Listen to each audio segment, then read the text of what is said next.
So for the posterior tibialis, I'm going to give you 3 options. Select one of these options and you can do it 3 days a week, and then you can gradually progress to the next exercise. So the first one, and this is my favorite one, is using a band. So essentially the posterior tibialis muscle does plantar flexion and inversion. So it turns the soles of the feet inwards.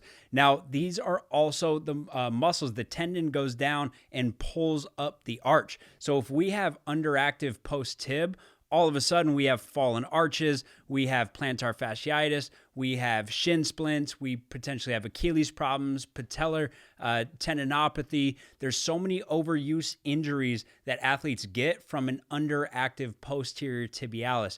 So we need to isolate this muscle because it gets no love in our normal training, or at least in 99.9% of strength programs. Nobody pays attention to the posterior tibialis.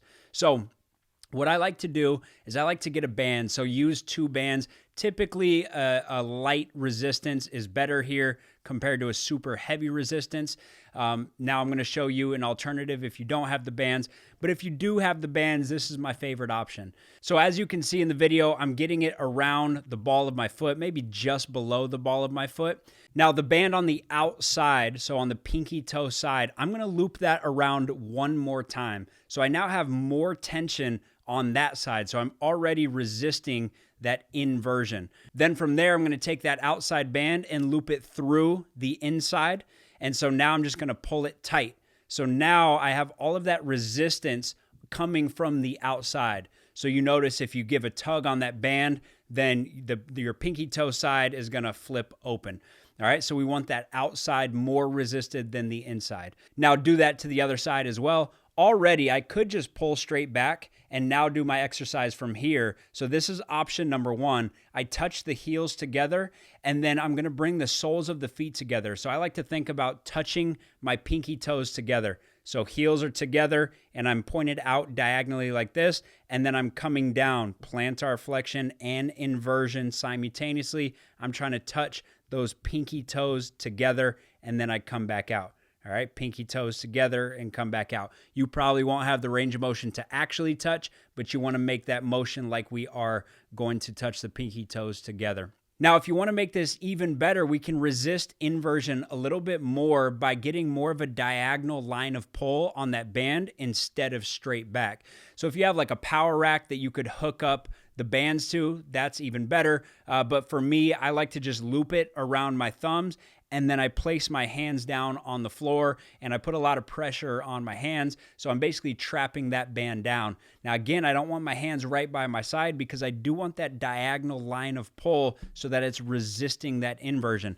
And so I'm moving my hands out and I'm trapping that band down, and then we're doing the same thing. So heels together, come into inversion, plantar flexion at the same time. So I'm pointing the feet down, I'm pointing the toes down, and I'm bringing my pinky toe together, and then I'm coming back. All right, so that is one of my favorites. You're going by burn on this. So I want you to reach like an 8 or a 9 out of 10 burn here. So the rep range is going to be different for everybody. It could be 7 reps for you. It could be 15. It could be 20 reps for you.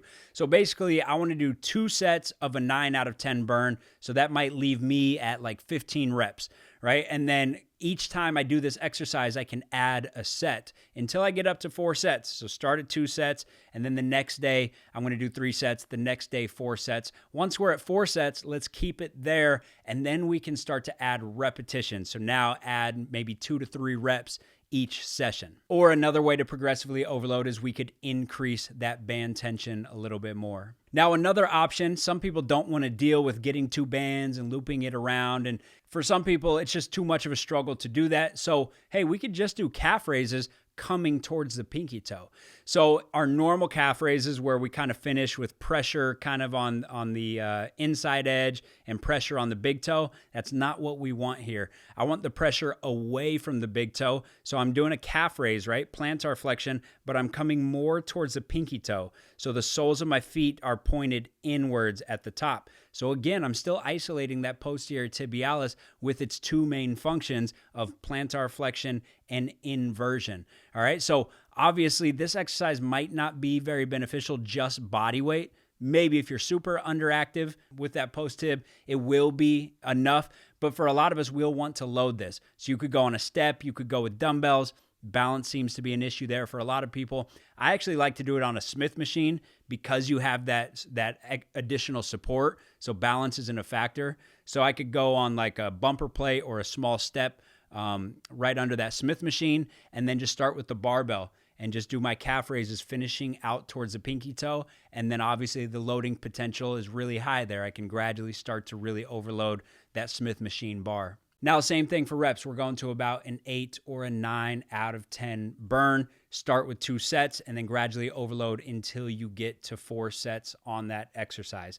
Now, another option, and this is a popular one in physical therapy, is the tennis ball squeeze. So right beneath that ankle bone, that medial ankle bone that's sticking out, I could put that tennis ball right underneath, and then I'm squeezing it with my heels. So now we're basically just going into plantar flexion, but because I'm squeezing that tennis ball, I'm getting an inversion moment. So I'm not getting a big inversion movement, but I'm getting an inversion moment. And so we are still really training that posterior tibialis. And again, we could load this exercise. So I could load with dumbbells, or again, I could get on a bumper plate under that Smith machine and load this way. So same thing for reps, go to an 8 or a 9 out of 10 burn, start with 2 sets, gradually overload until we get to 4 sets. So again, I don't want you guys to do all of these. I want you to pick one of them, whatever works best for your schedule and whatever access you have as far as equipment goes.